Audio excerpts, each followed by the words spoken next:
This is the Can Crushers Wrestling Podcast. The following contest is scheduled for one fall. Let's go nuts! It's Jimmy Nuts! Right out of the door! With your hosts, Mark Martinez.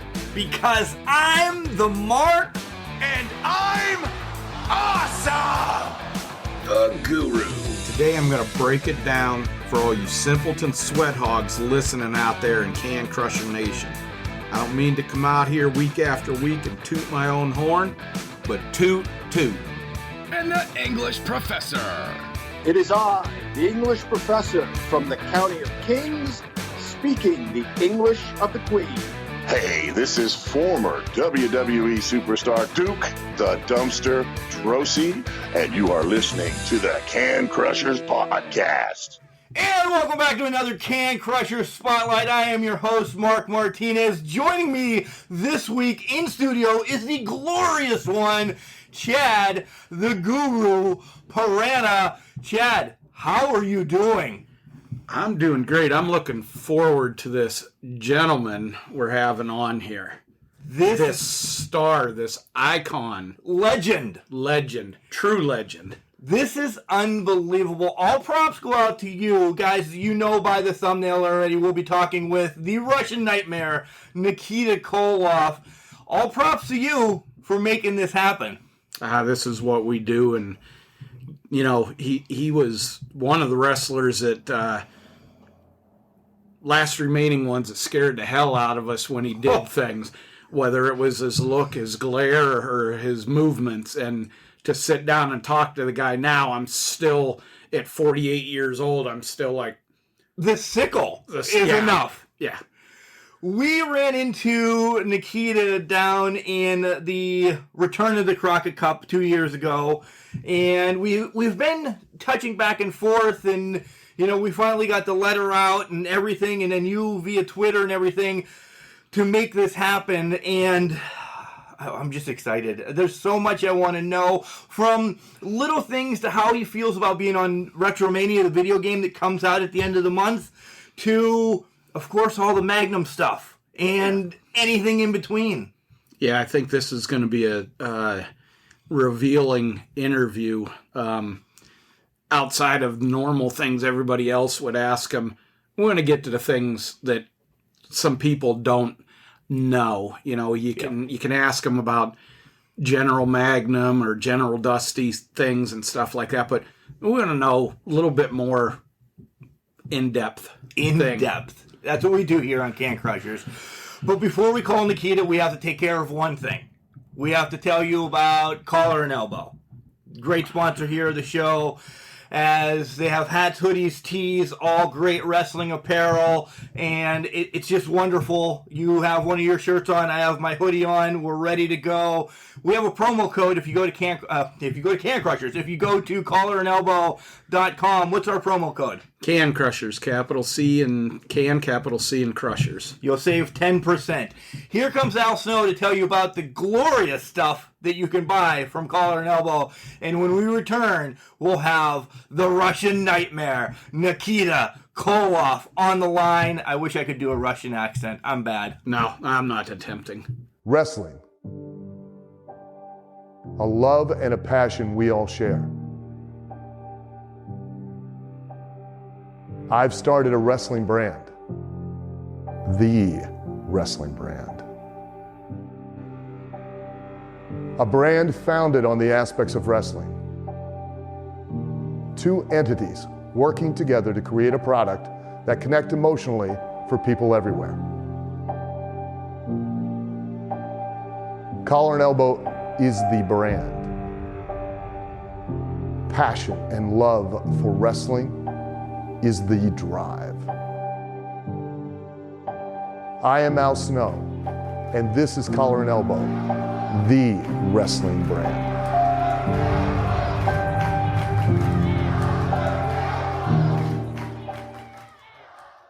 And welcome back to Can Crushers. Chad, This is the one that we've been talking about. This is amazing. Multi-time champion, most inspirational wrestler in 1987, NWA Hall of Famer, and the Russian Nightmare himself. Welcome to Can Crushers, Nikita Koloff. Hey, guys. Great to be with you, comrade. Thanks for having me on. We can't say enough thank you for being on and taking the time out to talk to a bunch of marks, so to speak, wrestling lovers. Back in the day, I'll say straight up, you were scary. You were terrifying to me as a kid. It was like, I'm not going to cry. I'm not going to say a thing if I ever see this guy. Well, it's interesting because, of course, I do a lot of these interviews, but also I do a lot of autograph signings. I was in Hickory, North Carolina recently, and more than one guy came up and he said, "You scared me to death when I was 9 years old, 12 years old." So don't feel like you're alone. There's a lot of guys apparently I have that impression upon. For sure. We actually got in contact with you recently, but we met you at last year's, it's 2 years ago. Yeah, Crockett Cup, and at the signing and everything, and you saw Chad's picture of you and Magnum together as well. The memories there just flooded our head. How was that coming back to the Crockett Cup for you before we dive into the past a little bit? Oh, it was fun. It was fun. Two things that I'll share a couple thoughts on that. One, kudos to Billy Corgan for attempting to get the old school NWA up and running again. And unfortunately right now everything got froze, but hopefully he'll unfreeze it and get the NWA power up and running again. I mean, I loved it. I loved the concept and what he was doing, bringing back the Crockett Cup. Took a couple of my guys, Koloff Dynasty, down to Atlanta and walked into the studio there. And although it wasn't the exact same studio, I drove down Techwood Drive and I'm like, oh my gosh, this brings back memories because we did the TBS shootings at 10th and Techwood. He was doing NWA Power at 14th and Techwood. But when I walked into that studio, I was like, oh my goodness, I was like a kid in a candy store. I was taking pictures and just brought back so many memories. And so did the Crockett Cup. It was a lot of fun to be a part of and just brought back a lot of memories. Of course, Dusty and I, as you guys are probably aware, in 1987, won that cup ourselves. So it was fun. Were you going to be at the most recent Crockett Cup that got canceled this year? Were you kind of involved since your boys were around? Because we had tickets and we were in the second row, and then it got COVID, and we kind of were bummed that we were thinking, oh man, we're going to probably see some of our favorites again. So were you on the docket to be there? Well, I'm talking, I've been talking back and forth, with the NWA and again, with my guys, we're just, so the potential, I won't say yes or no, but the potential, you got to keep everybody on the edge of their seat, right? Right. I guess, Nikita, the first thing we'd like to get out to our listeners and that, can you give us a little bit of the background, how you got started in wrestling, what brought you in? From there? Yeah, just a quick backdrop, and obviously we only have so much time tonight. And I like to tell everybody if they like to get more of the story. In fact, I just launched I just put up a brand new website, Koloff.net, and got a store with my whole life story on there. My book, Nikita, A Tale of the Ring of Redemption, has the full story, but the kind of the shorter version of that is, I did not grow up dreaming of being a wrestler. Was not my radar. I was in love. Fell in love with weightlifting and football, and had dreams and sights on playing professional football. And some of my buddies had gotten involved. Some of the guys I went to high school with, and of course the LOD, Legion of Doom, Animal and Hawk, the Road Warriors, and Animal and I were best friends. got a random phone call from him one day asking me about considering what I want to do, and shared the storyline with me. They were looking for, as they said to Animal, do you know any big guys who wouldn't mind shaving their head and becoming a Russian? And Animal goes, I know the guy right now. So he made a phone call. I had a 5-minute conversation with Jim Crockett, the promoter in Charlotte, sight unseen. I mean, there were no cell phone, no selfies and cell phones back in those days. So he had never saw anything. We just had a 5-minute phone call. And I said, now, Mr. Crockett, you understand, right? I got no amateur wrestling background, and I've never been in a ring. I have no professional training. He said, yeah, that's what they told me. I go, and you're good with that? He goes, yep. I go, well, what's next? He goes, we'll be in my office on this day with your head shaved. I go, that's it? He goes, that's it. I go, see you then. That was it. A 5-minute phone call. Several months later, I rolled into the office into Charlotte, North Carolina, where I'd never been before. He took a look at me, introduced me to my future partners, Ivan Koloff, Don Kernodle, world tag champions.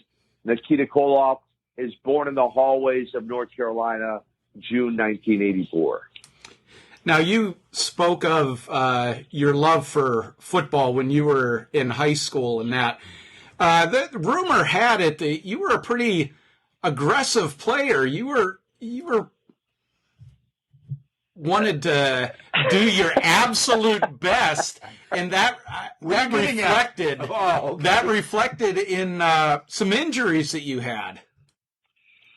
It did. A couple freak injuries, but, it's like anything I've ever done. And even as we get into more of the wrestling career, whether it was weightlifting, football, eventually wrestling, and eventually post-wrestling, becoming a follower, a believer in Jesus Christ, and a minister now. Like anything I've ever done, I'm an all-in kind of guy. I'm not your guy that straddles the fence, that gives it half an effort. I'm just not.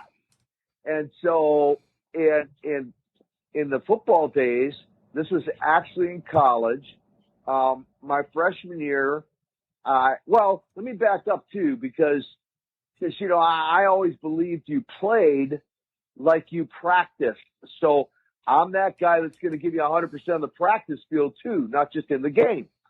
Some of my teammates didn't appreciate that. There's another story there. But my freshman year in college was a freak accident, and I broke my right leg. If there's football fans out there, they may remember Joe Theismann, Lawrence Taylor breaking Joe Theismann's leg. And then Alex Smith, right? Another Washington quarterback, just recently. So I fractured that my freshman year, and some thought it was career-ending. I was done, but I was determined. Came back, guys, to play 3 more years of college football, only to break my left leg in a game. We were headed into the national playoffs for our division, and an identical fracture of my left leg. So not just one Theismann fracture, two Theismann fractures. But I was determined, and I rehabilitated. Thought I'd come back and play pro football, but then the door of opportunity opened up for wrestling. So, yeah, 2 very serious injuries. But let me say this for your listeners. Let me encourage you listeners. Never let a setback hold you back. Use a setback to set you up for a comeback. And that's what I did. That's great advice. I love that. Yeah. I'm going to botch that Sunday when we talk about it again, just to let you know that. You take it and use it for yourself. I will botch that. Real quick, though, I want to rewind the high school a little bit. You had a who's who football team in high school that didn't go on to play football. Can you talk about some of your high school people a little bit that were on the team? I know them. I don't know if my listeners do. Some of the teammates, yeah, you would. When I tell you the names, you think we were state champions, but we couldn't even win our conference because you can't just have great athletes, you got to have coaches too. And right. We didn't have the best coaches in high school. We had some good ones, but our head coach wasn't the best, unfortunately. But that said, so on the team at different points in time, but some all at one time. Barry Darso, who was Crusher Khrushchev, but also Demolition right up in the WWF. Nord the Berserker, Nord the Barbarian, John Nord was on the team. Ravishing Rick Rude, the Ravishing One, was on the team. The Perfect One, Mr. Perfect Kurt Hennig, was on the team. Myself, that was, and then there was some others that came out of Robbinsville that didn't play football but were with us at the same time. Tom Zink, another guy by the name of Brady Boone, and then some old schoolers by the name of Vern Gagne and Mean Gene Okerlund, but they predated us a little bit. Wow. So I got to ask, Rick Rude, the Ravishing One, was he as much of a Be nice. tough guy? I had to think on how to put it. Was he as much of a tough guy as the rumors had him? He was. His dad was a Golden Gloves boxer back in the day, and my understanding is he's the one who helped Rick become tough. He was a tough dad, and turned Rick into a tough guy. So going to your wrestling and your start, you said you're not a guy that gives less than 100%. With the accent and the persona, you didn't break character at all with the Nikita Koloff persona, did you? I didn't. There's about 6 months there where I didn't speak any English. Right, I was just off the boat. So, I mean, Ivan and Don and I would talk in the car, talk a little bit in dressing rooms, very little, until I developed, the accent. It was about a 6 month period there. And then even once I began to talk English, quote unquote, it was very heavy, very thick accent. And because in my mind, I was thinking, if I really was from there, what would this sound like? What would that sound like? And then I made up my mind that anywhere in public, I mean, in a restaurant, in an airport, in a movie theater, in a grocery store, it didn't matter. I was going to stay in character, took it as far as legally changing my name and learning a few Russian words and learning how to sign Nikita Koloff in Russian, and subscribed back in the day to a magazine called Pravda, which was a Russian, what would you call, propaganda magazine, just so that the mailman would think I was Russian. Oh my God, that's crazy. So, where did the Rosetta Stone wasn't out back then, or YouTube that taught you how to teach? I mean, where did it come from? Well, I mean, like where did you get the knowledge of Russian? I forget. I don't remember where I found it. I found a Russian workbook and a Russian cassette tape. Now, some of your listeners you might want to Google cassette tape. Some of you probably aren't old enough to know what that is. I found, and I would listen to it up and down the road, driving in my car with, Ivan and Don, or, by myself. So I had this Russian cassette tape, this Russian workbook, and that's where I, put a few things together that would convince people I was really from there. Now, with your first match, if I'm remembering right, you were on TV like your second match ever? Or second day you were there, you were put on TV? Second day. So, yeah, it was my first ever match. So we did, that day I walked into Crockett's office and I was born, they're like, every time Ivan and Don do an interview, I want you on the set, shirt off, chains around your neck. You don't speak, stand there, look mean. That's your job today. I did that. Hours and hours. We finished, and Jim Crockett said, be in Raleigh, North Carolina tomorrow night, you're going to wrestle on television. So not only had I never been in a wrestling ring or had any training, I'm debuting on television when I had never been on television before either. the next night, day 2. Now, who was your opponent, and what were the butterflies like going into that? Well, fortunately, the match wasn't long enough to have. They were doing 4 hours of TV taping, and I wasn't on the first hour. I wasn't on the second hour. Finally, on the third hour, they go, "Okay, you're going to be on." So I guess as time went on, got a little more nervous. And the place was sold out. And looking back, I remember the who's who of wrestling that was there at the time. I mean, it was a big deal. It wasn't their normal television taping, but they had like King Kong Bundy there, Stan the Lariat Hansen, Dusty Rhodes was there, obviously Flair, and all these superstars of wrestling. Hardly any of whom I knew because I didn't watch it growing up, and so they ended up showing me a couple basic things in the dressing room. My match was only 11 seconds, so that was good news. And my opponent was a guy, not who you're going to think it is, but a guy that wrestled at the time by the name of Bret Hart, not the Hitman, who later went on to wrestle in WWF and got a level of fame as Barry Horowitz. Wow.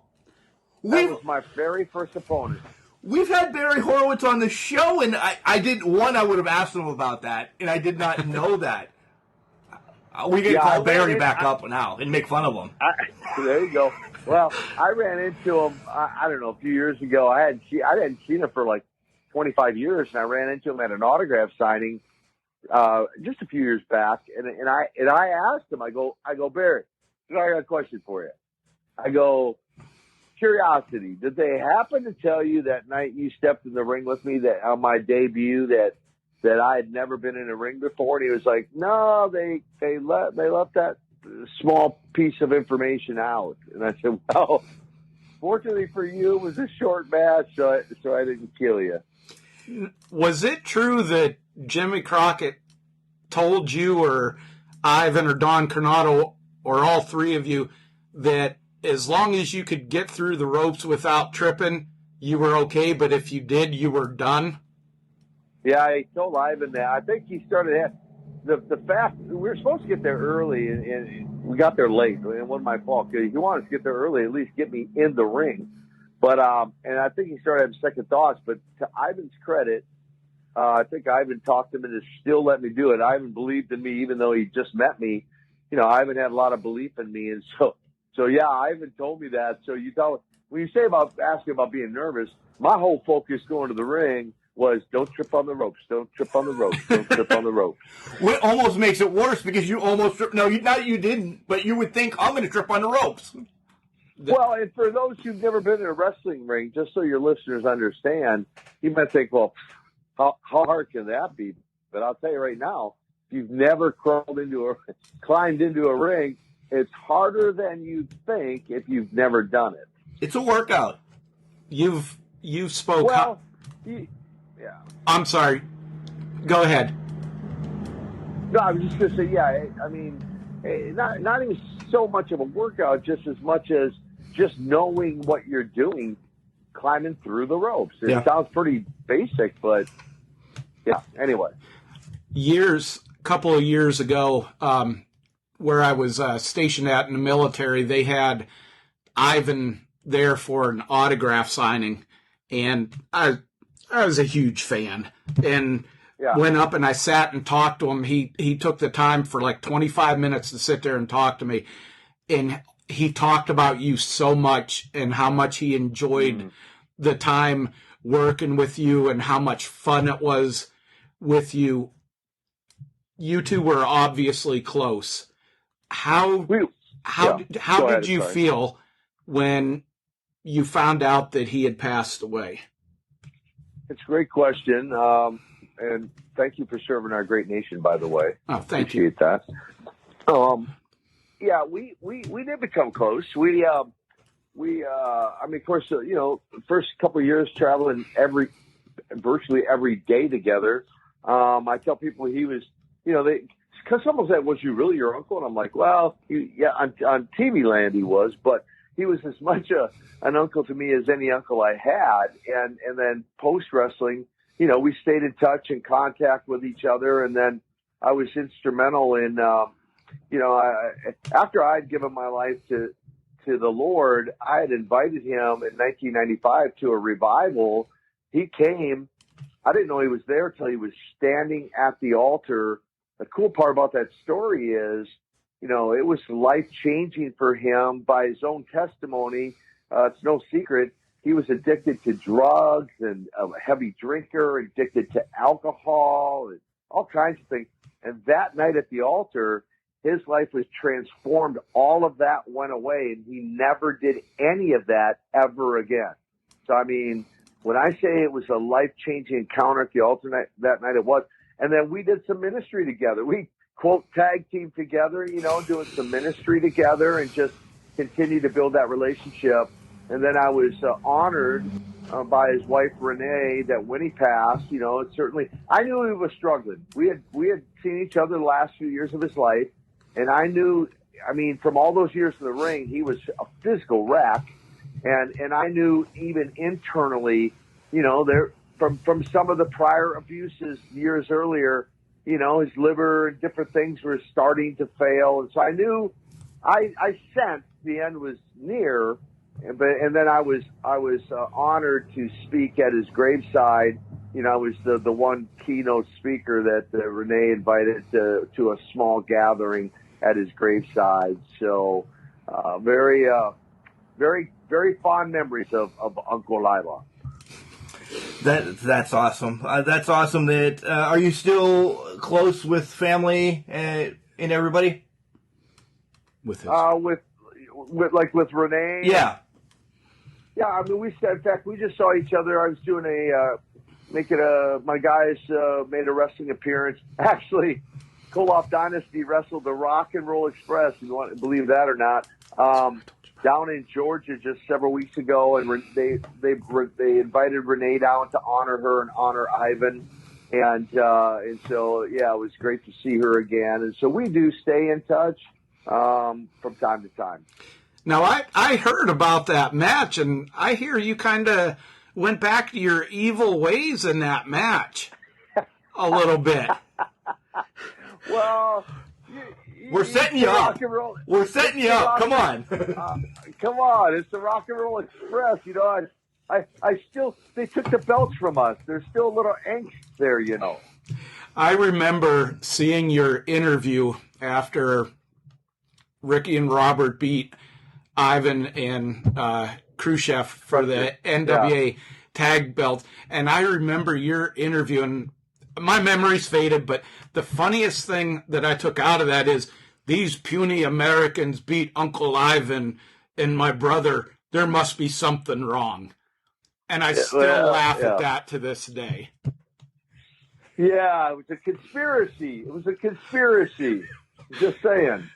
And that's why you're not going to do a Russian accent anytime soon, Chad, because that was absolutely horrible. Nikita, that was bad, wasn't it? Hey, A for effort. I give you an A for effort. Speaking of Russian and Russian accents and everything, there's a heck of a story, a hell of a story out there when you were over in Kuwait and the Russian ambassador. Can you please tell our listeners that? We know it, but it sounds so much better out of your voice because it's how freaked out were you about that?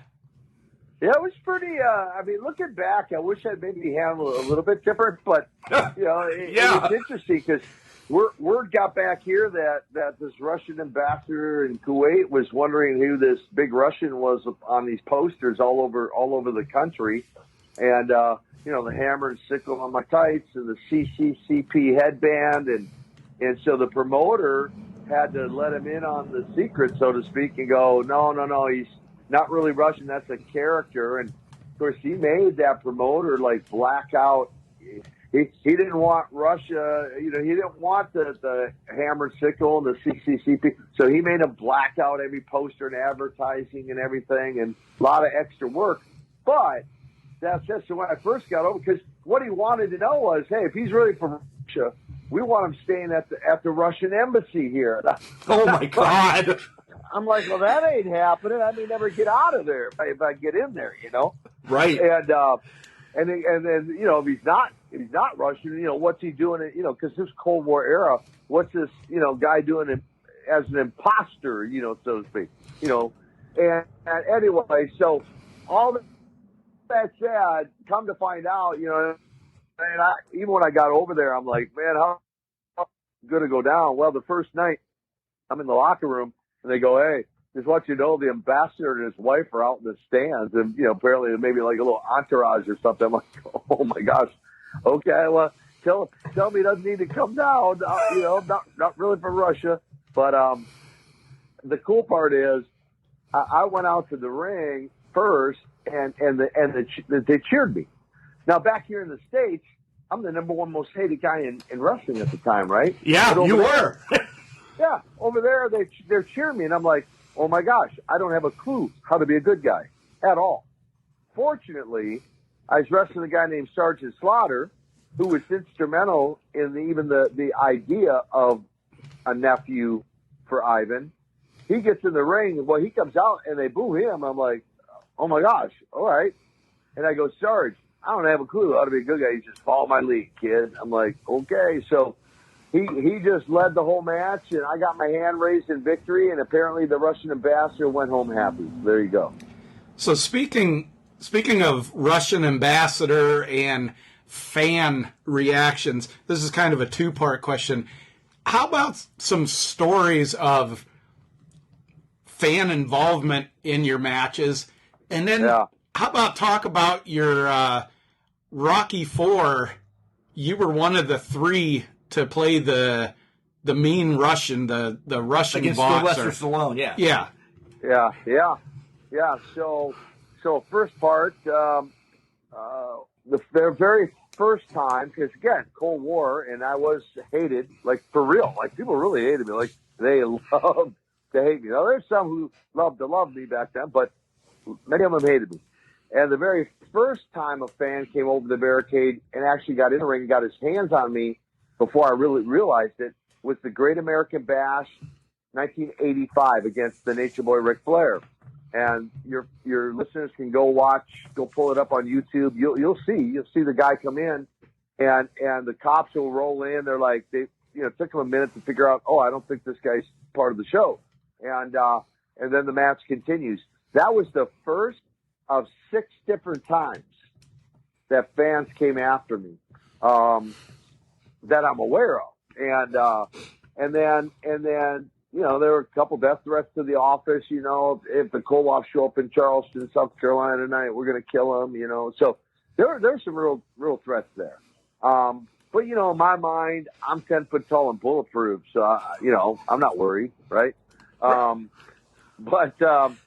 And then the Rocky IV was interesting. I'm out on the set in Hollywood. It was me and Dolph Lundgren, and Kerry Von Erich was the third guy. I knew my odds increased when Kerry asked me when he first got there if there were any lines he was supposed to memorize. Oh no! I'm like, yo, dude, like they sent him to us like a month ago. And you didn't, why are you here? Anyway, I'm like, my odds just increased by 50-50. It comes down to me and this other Lundgren guy, And the funny part about that story is I did two screen tests by myself, and then Stallone says, let's do a third, side by side, halfway through, finish your lines, but turn and do a nose-to-nose stare down. I'm like, okay, we do it. We finish, cut. He asked the director, how was it? The director goes, it was great till you turned towards each other, and then we lost you in his shadow. Pause. For your listeners, understand something. Let me paint a mental picture for you real quick. I walked into that studio, 285 pounds, 8% body fat, 34-inch waist. 285. Stallone, believe it or not, is about 5 foot nothing. He's for real. He's like 5'6". He was about 160 pounds, dripping wet with rocks in his pocket. So 285, 160.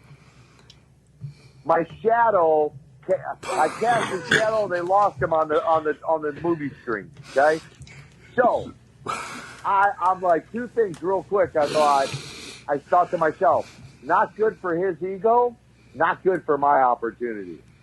You know, and of course I didn't get it. But you know, hey guys, I just was made aware of this by a fan recently. I had no idea of this. Now I knew the character was Ivan Drago, right? Right. Yes. Ivan Drago. I was just made aware of this recently by a fan that his manager's name in the movie. Any idea, guys? Nikita. No. I have no idea. Nikolai Koloff. Kolloff.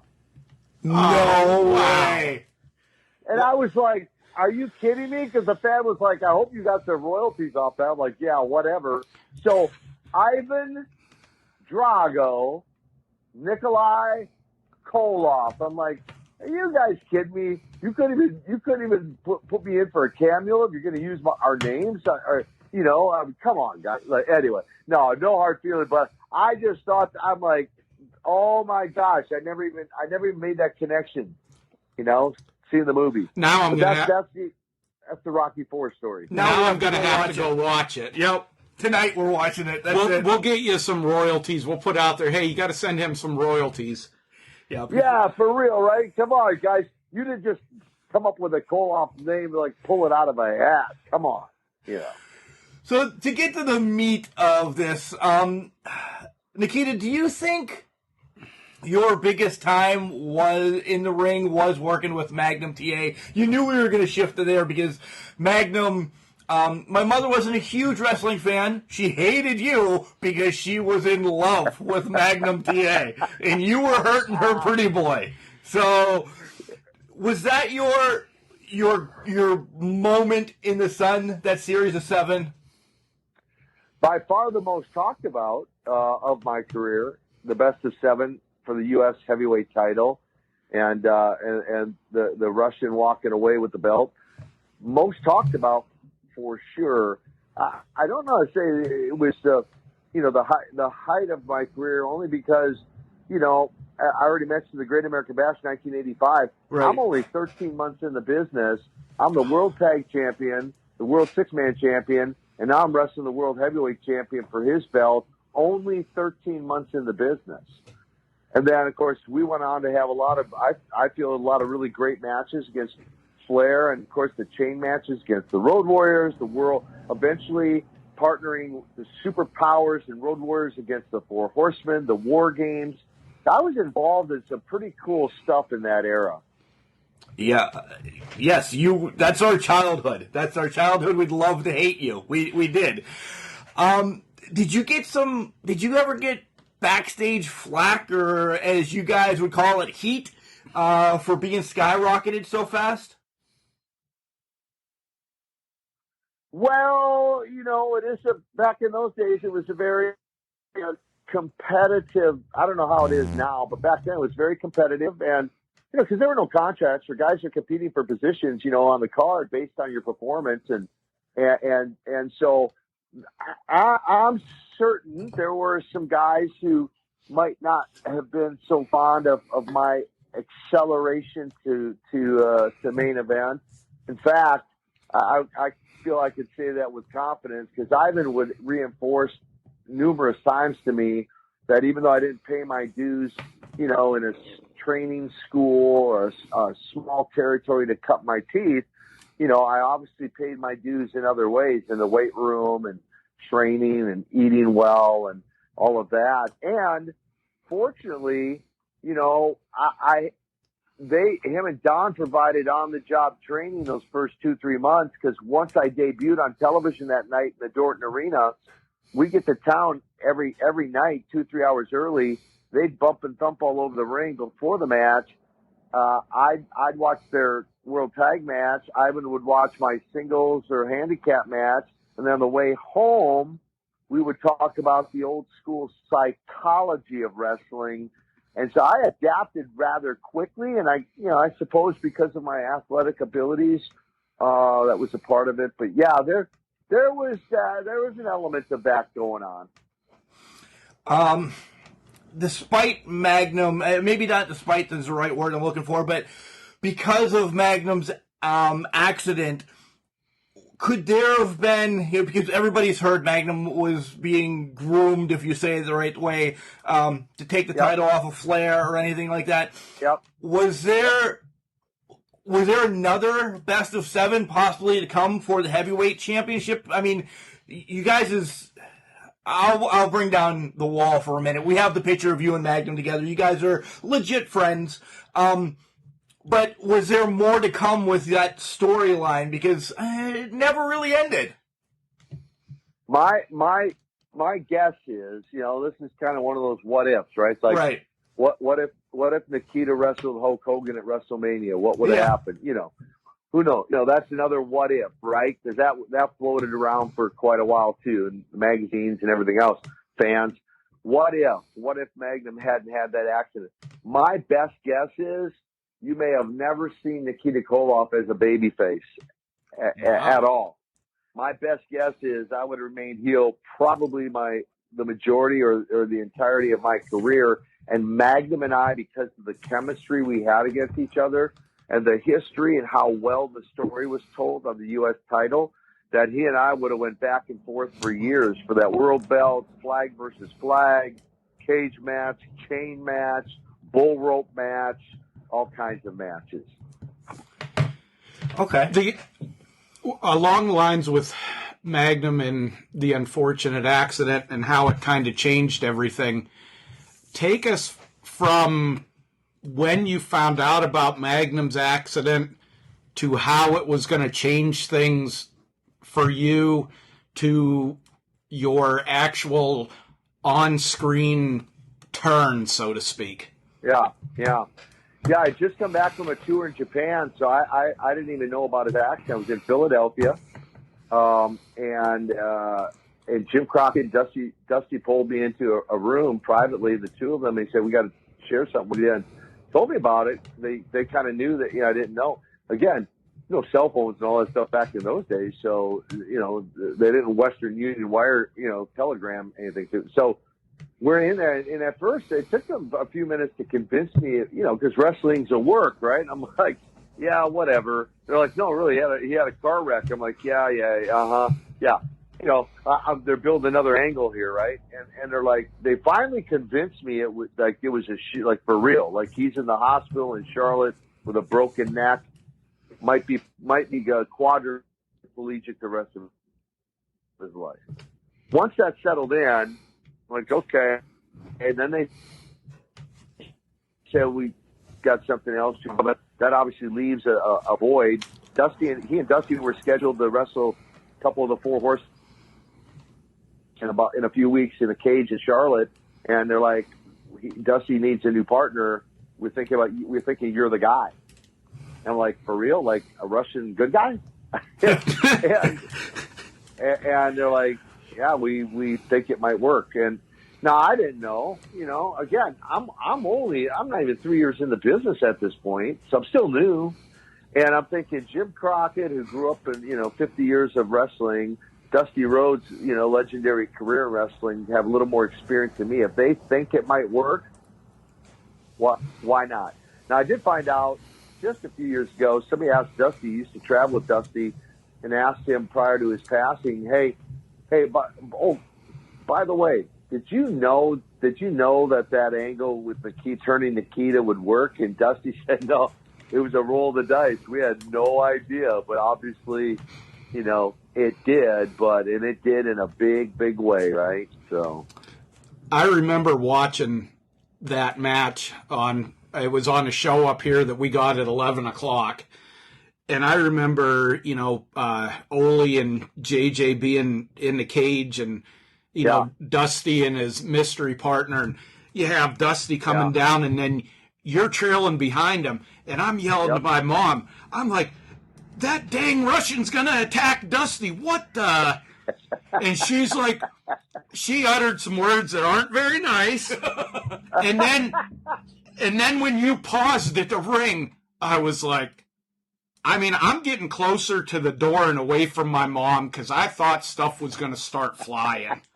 And wait. Mom was throwing some colorful words around towards me. Oh my! Wait till I meet your mom. I'm going to have a conversation with her. So she was, she was just like Mark's mom. Magnum TA, the heartthrob, and here's this communist Russian coming in, and when you jumped in the ring and started hammering JJ, and I'm sorry, you hit Ole first. yeah.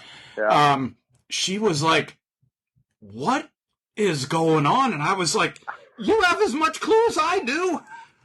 And we absolutely loved it. And then your one and only interview with Dusty on it.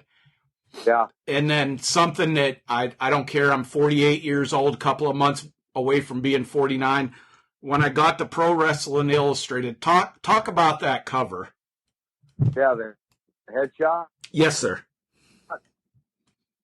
Yeah, I cry a tear. Okay, it was that one interview we did that with Bill Apter from Pro Wrestling Illustrated. That one interview and then that headshot on the cover made that angle so strong that it was difficult later on when WCW tried to turn me heel again. It just didn't fly because of how strong that angle was and how it got over with the fans. And for the fans, as many have told me years gone by now, that they're like, oh my gosh, he does have a heart. He has a heart. And,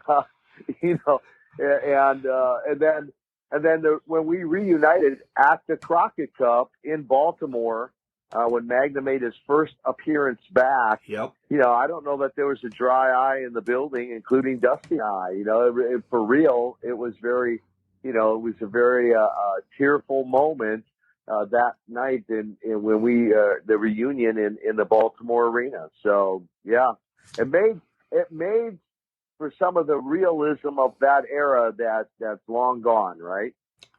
It really is. It really is. You said, and I want to reverse back to this real quick, that Dusty was asked years later about this angle. Was there ever a plan B? Like, what happens if you would have had the house attack that ring? Was that ever talked about? Like, how would they have got you out of there or anything? Was that ever brought up? No, we just we said that we're going to roll the dice here and hope and believe that the people are going to buy into it, and they did. I mean, the minute I tore into Ole, I mean, the old expression, the roof came off the building. I mean, the place literally erupted. Yeah. And then after the 1, 2, 3, they really, along with Dusty's cheerleading, they chanted, not keeped up for no kidding, 10 to 15 minutes. Guys were in the audience with their shirts off doing the most muscular pose. And it was crazy. It was surreal. It was pandemonium. It was surreal. And fast forwarding a little bit, you took some time off because your wife has passed. And we heard that Flair contacted you to come back with stipulations and everything. Back then, were the titles part of negotiations compared to, Seth Rollins and here's a ton of money because you're going to be on the WWE network? Anything like titles were more of a negotiation piece back then? Not so much. I think Rick offered the world title to me as an enticement to get me to come back sooner than when I was ready. As you mentioned, my late wife, Mandy, passed of cancer at age 26, and it wasn't honestly, but about a week later that he invited me down to his house in Charlotte and made that offer, and then a second offer a few weeks later, and it wasn't even about the title. I'm probably one of the only guys, maybe the only guy, I don't know, but one of the only guys to ever turn down a world heavyweight title, not once but twice, and just the timing wasn't right, and no regrets. I have no regrets for turning it down. They offered some pretty good money, but it wasn't even about that. Right. It was about my quick story. The listeners know my mother passed in 2019, and it's all about healing first. You have to take care of yourself before you dive back into anything else. And right. I'm going to transition here shortly, but it's a strong belief in faith. It really is. That's right. That's right. It's what faith and hope is what carries you through, and of course, for me, that just a solid relationship with the Lord Jesus is what sustains me now and anything I'm going through. So you're right. Nikita, what is your take on wrestling today? There's been a lot of quotes. Guys like The Undertaker, Mark Callis, and that have had different things to say about wrestling today versus wrestling back then. What is your opinion? My view of it. The short version of that is, as your listeners hear me describe what it was like back then, with fans coming over the ring, fans calling in death threats, etc. Even fan reaction. You talk about Ricky and Robert, the Rock and Roll Express, when they won the belts, and you go watch the fan reaction, and the night that I made the turn and the place erupted, and the difference, I believe, the way I understand how modern day works is, guys can correct me if I'm wrong, they have writers who write out all the matches, who write out all the interviews, and then the guys have the opportunity to go in and perform, to deliver the interview and to perform and follow the script for the match, is the way I understand it. And if that indeed, in fact, is the way it actually is, what they've done is they've taken away what I like to call creative control out of the wrestler's hands, where I might have walked into a building one night and they look at Ivan and I and say, hey, we want you to go over. We want you to get your hand raised. Go ahead and figure out how you want to do that.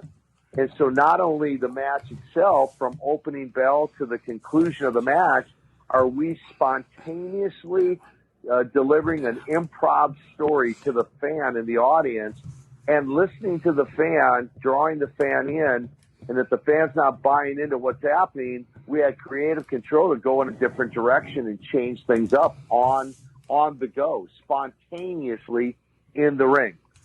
Same with our interviews.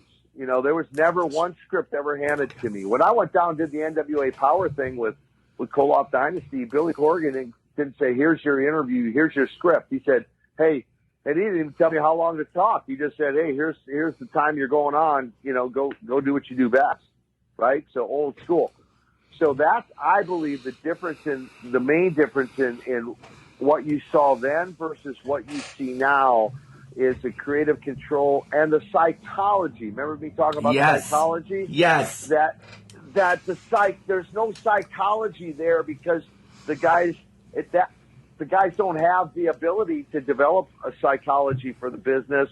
All they have to do is go out and perform, taking nothing away from their performance, but they just have to go out and perform what's put in their hands, right? Right. One last quick caveat to that. For example, I forget who it was recently was telling me they have like a 12-minute match, and they spent an hour and 15 minutes going over a 12-minute match. I'm like, really? I'm like, not me. I mean, I might have spent a minute and 15 seconds going over a 12-minute match, but I'm not spending an hour and 15 minutes going over a 12-minute match. I'm just not doing it. So that's the big difference the way I see it. I hope that makes sense to you and your listeners. Perfect to us. Very much, because that's what we've talked about, is not taking nothing, like you said, of their athletic ability, nothing against that. It's the thing of, it's just they're actors more so than wrestlers.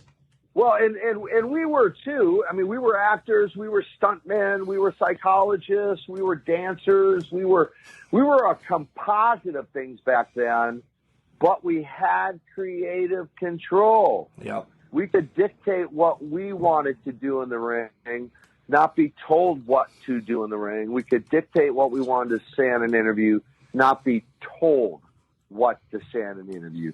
And that's the biggest difference the way I see it, which is why that era, I'm told, is considered the golden era of wrestling. Telly said at one time in an interview, a shoot interview or whatever with somebody, he's like, we got a piece of paper, where, what, when, and how. and that's it. You know, you had to get the town over, what time, the date, and who you were fighting. However you did it, Yeah. and it was. And again, we say this, nothing against the guys today. It was more believable back in that day.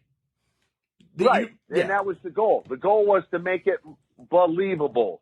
Yep. Fans used to say when they walked, they would tell me when they walked out of the ring, or out of the arena, they go, I don't know about any of those other matches, but that match against Nikita Magnum was real, you know. And we were handed a booking sheet. That just told us when and where to be. So Tully's exactly right. So anyway, that's the main difference. Kudos to the guys today, and you know, they're making the big money, and there's lots of fans that love it, and lots of fans that love the old school, so the old days.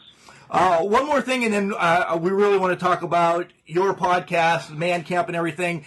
How's it feel to be a playable character in Retromania? I cannot wait till it comes out at the end of the month to throw some sickles around. Yeah, I'm excited about it. I mean, these guys first reached out to me, Mike Archer and some of the guys. You know, I was thrilled to be a part of it, and you know, I never officially agreed to be in one before. This was the first one I personally officially agreed to be in, and so when they presented it to me, I said, yeah, why not? You know, it's like I've had one action figure, right, officially. So right. why not have one video game officially, and let the fans once again enjoy a sickle or two. That's right. Are you going to get it? Are you free copy or whatever they're going to do for you? Are you getting something? Oh, I'm sure they'll put something in my hands. Nice. We pre-ordered it. We had those guys on from Retromania a year ago, and then they had their issues and everything, but we still can't wait. I actually pre-ordered it the day that I found out that you were going to be on it, and I'm like, yes, I cannot wait, because I'm a game nerd. No, that's cool. No, I appreciate it. Hey, everything just takes time. I appreciate all the patience. I know a lot of people have been impatient, you know, waiting for it, but I think I'm hopeful that the wait will be well worth it. So. It will be. All right, now this is actually a part that I'm actually stoked about too. I want to give you as much time as you want now. I want you to tell us about Man Camp, get us to North Carolina, your podcast, all about your faith. Go ahead and tell us, you know, let's just draw the line. I'm Catholic, but let's talk about your faith and how maybe we can swing over to yours or anything like that. I know it's strong, and like I told you a minute ago, my faith was huge when my mom passed.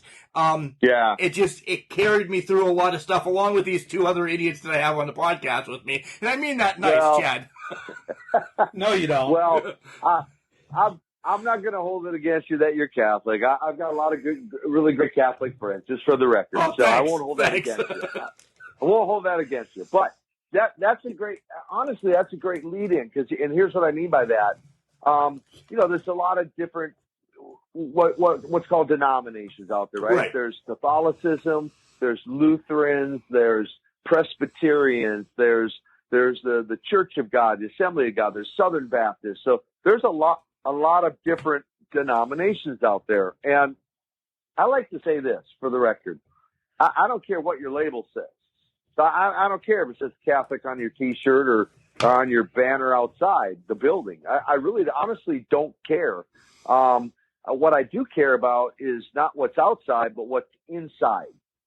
And what I mean by that is, do you have a personal relationship with Jesus? Have you made that decision to accept that the fact that he lived, he was crucified, and he died, and he rose again 3 days later, and you have that belief and faith that the Bible is true, and he is who he said he is.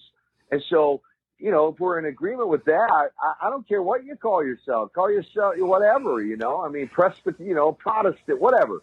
But at the core, do you have that internal belief at the core? And then if you do, even though we may not all agree on certain theologies, different things, that's okay. I'm still going to love you, and we can still walk together, even though we might not agree that you're not supposed to raise your hands. You are supposed to raise your hands. grow up. I understand that wholeheartedly.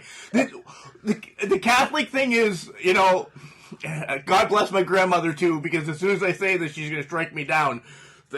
She came over from Italy, and this is what it is. You go to church, you stand up, you sit down, you stand up, you sit down. This is how you do it.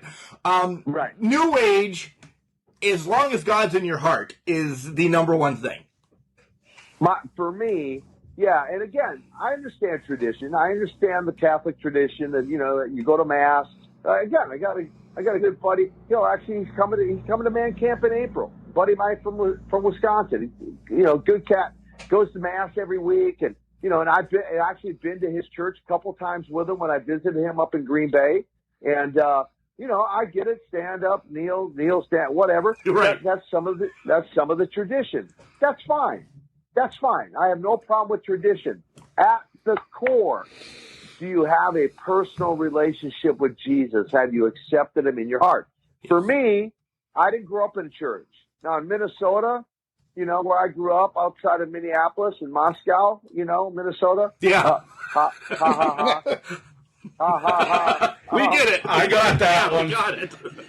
There's a lot of Lutheran churches in Minneapolis, but I didn't grow up in church. But I understood the story. I had heard the story of Jesus. For me, 11 months after I left wrestling, through some other business contacts who had invited me to a church here in North Carolina, I showed up on a Sunday morning, and it was a divine appointment for me. It was divine destiny for me, because it was that morning, 17 October 1993, after I had left wrestling, that story made the 18-inch trip from my head down to my heart. I was the first one to the altar that day, on my knees, surrendering my life to Jesus. And guys, I'll just tell you right now, life's never been the same since. Remember I said I'm an all-in guy, right? Yep. It's never been the same. A condensed overview of the last 27 years, since the day of that decision, I have now traveled, get this, to a total now of 30 different countries. I have preached in 1,200 plus or minus churches, 28 different denominations. That's incredible. It's just God, like for real. And he's the one opening these doors for me. And then in 2006, he really put it on my heart for minister to men. And so I got involved with a men's ministry, and to date, I have facilitated about 60 or so men's camps. And in 2015, Lex lived with me for about 10 months, and out of that time, birthed Man Camp, and a one-day conference. So I go into churches. I did one in Florida in January. I'll do 2 this month, one in Virginia, one in North Carolina. I'll do 3 in March. We'll do our Man Camp in April.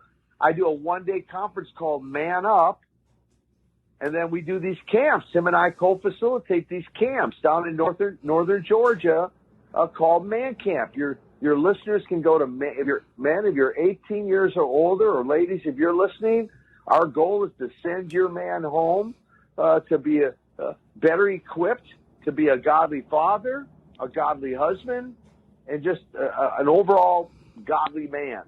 That's our goal. And so go to mancamp.info, and check it out. And men, like I said before we came on the show, men from all over the country come. Right now we got men from Arizona, Louisiana, Nevada, Wisconsin, Ohio, Virginia, West Virginia, North South Carolina, possibly Florida. So men just come in from all over. So I say all that to say, got the Man Up Conference, got the Man Camps, and then last year, again, like many things in my life that I was not looking for, the owner of Truth Radio Network in Winston-Salem, North Carolina, Stu Epperson, calls me up randomly one day, kind of like Animal called me up randomly and said, "You want to be a wrestler?" Stu Epperson calls me up and says, "Hey, we need to talk." He drives down, spends 3 hours at my house, says, "You need a weekly radio show and you need a podcast." I'm like, okay. So we kind of pray into that, put that together, and boom, last September, it's time to man up. The Man Up podcast was launched. And get this, in just a few short months, it's already been downloaded into 30 different countries. That's amazing. That really is. That's huge. It really is. Yeah. Yeah. So, and of course, I briefly mentioned one of my books. Go on my website, go on Koloff.net, and you'll see 2 books, one inspirational, one motivational. And never in a million years, guys, would I have thought I'd be traveling the world telling people about Jesus? Never in a million years did I think I would have ever been a book author or had a radio show or a podcast or any of this other stuff I'm doing. That's just proof there is a God, and he has a plan for every one of our lives. Yeah, that's amazing. One question about Man Camp. You said there's one coming up in April. Guys, go to the Man Camp site to check that out. But if it's a little bit, close, do you guys cap how many people can come? And when would your next one be? Because Chad, I'm telling you, I know my wife will send me in a heartbeat, and I'd go without her even sending me because I love these. I do. I did one, a Catholic one, of course, and you're going to throw me under the bus. But, I did these, and it is so refreshing when you come out of, 3-4 day weekend, how many days it is. I love them. I really do. So. Yep. And there are some different ones. There's Tres Dias, it's the Road to Emmaus. What's the Catholic one called? Ours is actually, it's a Cursil is the one that I did. Yep. It's a Cursil movement. Yep. Yep. So, there's different ones, and the Man Camp is just for people of all denominations, right? So, any guy can come, and for the women out there listening, I just tell you, if you give your man your blessing, they're more apt to sign up and come than if you resist them. I'm telling you, they come home, you'll appreciate sending them to camp. But that said. So we'll do the one in the spring. We'll do another one in the fall, usually around sometime in October. So it's kind of nice weather and we got a great property, a piece of property that we rent, and it's amazing. Guys will drive in, guys will fly in. We work out all the details, but mancamp.info, and there is still some room to answer your question for the one in April. We do typically cap it off. We try to keep it a smaller group, normally 20, 25 guys. We try to keep it a more of a smaller group, so we can do more hands-on ministry with the guys. I like that. 25 people. Get you, John, me. That's 3. They should go down in October. I know you and John need it, but Easy. You see what? Anytime you're pointing the finger, there's 3 fingers pointing back at you. I know. And they know. They hate me anyway, so it's the way we roll. We are 3 that grew up together. Obviously, our love of wrestling was our bond. We each have our different likes, and we've gone our separate ways, but at the same token, this kind of thing, and we'll say this 100 times probably, we can't thank you enough for doing this. This is reliving part of our childhood. This is, everybody, or there is a plan. God has a plan for everybody. Yeah. Faith. Yep. It's everything, in one, honestly, that we could want. Yeah. No, guys, hey, listen, for real. I know we had a lot of kind of joking around and stuff tonight, but I appreciate you guys having me on, giving me an opportunity to, share some of my story, share some wrestling stories, and kind of bring people up to date to what the Russian Nightmare is doing presently, and I'm glad to be a part of it. That's a cool story to hear. The 3 of you guys been together for quite some time, and so I'm just honored to be on your show. Yeah, thanks again, and hopefully we'll. You can see one of us in October for sure. I'm going to book that. My wife will be happy. And then we can maybe cut another one down there right after Man Camp. Yep. Yeah, there's all things are possible. That's right.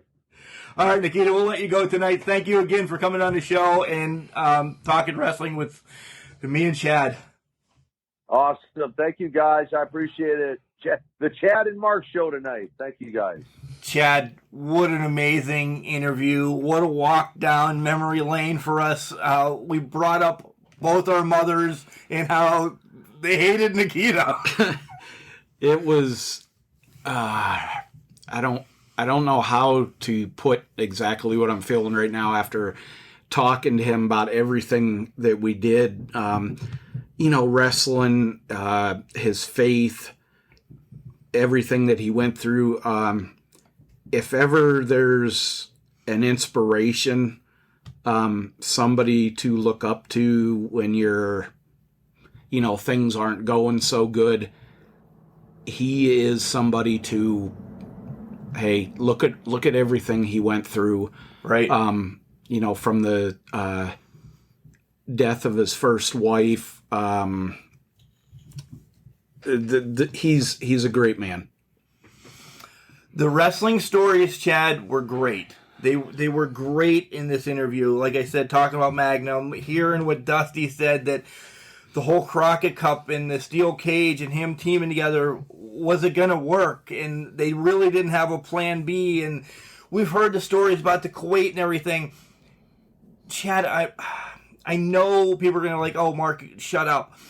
The last 10 minutes has me giggly now, just uplifted about this. And when I say that I'm going in October, I will show you guys here in a week or so when I sign up, or when I'm going to post it that I am going. Like, I am so excited to go to this now. And Kelly's going to say, see ya, as long as it's not around her birthday. No, that's a joke. That's in November. It is in November. That's a joke.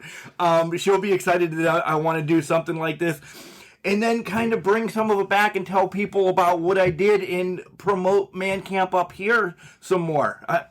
I want to be involved. I think what is great about this is today in wrestling, when I say faith doesn't have a place, I don't literally mean that it's not, not welcomed or what, but it's refreshing with this day and age in wrestling and in life in general to talk about a man that says, or talk with a man that says, it doesn't matter what denomination you are. It doesn't, you don't have to be in a building. Yeah, he was not going to be Catholic all of a sudden. He was kidding.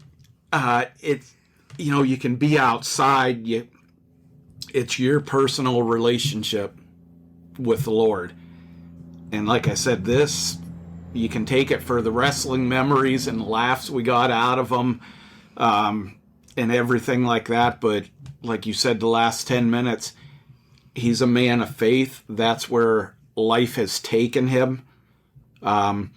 He's been able to spread that message to others. He talks about it in the podcast, Ivan Koloff, God rest his soul,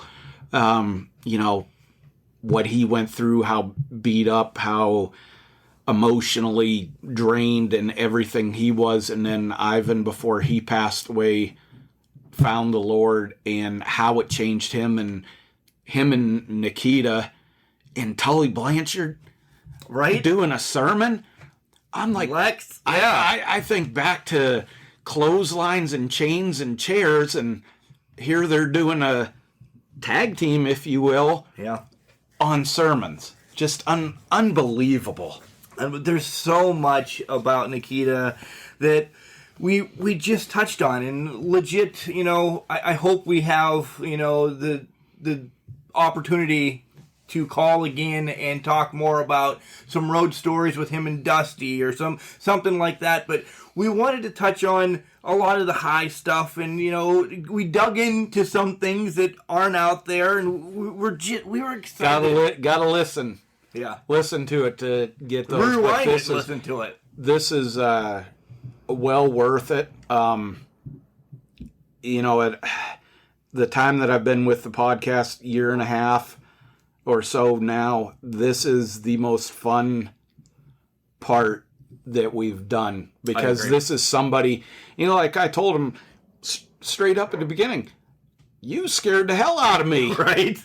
And he just couldn't stop laughing. He was like, you wouldn't believe how much he gets at. And he talks about that, how much he still gets at. And from the wrestling side of it, the belief, it doesn't have to be kayfabe, but the believability of back then versus now. And he discusses how he thinks about today's wrestling. The believability. Back then, you were scared of guys like him. Yeah. Yeah, some of us were. Then there's some fans that did some stupid things, and he talks about that too. Well, I'll tell you, Nick Aldis better be scared of the Russian sickle on Retromania, because he's coming after Nick Aldis for that 10 pounds of gold. February 26th. I can't wait. I marked out about it. Oh, what an amazing interview with the Russian Nightmare, Nikita Koloff, and they only continue. And we'll leave it at that because so much more is in the hopper for Can Crushers, Chad. Yep. Just, they'll never die. They'll never die. But until then, remember, Chad, just because you're trash, it doesn't mean you can't do great things. It's called a garbage can, not a garbage cannot.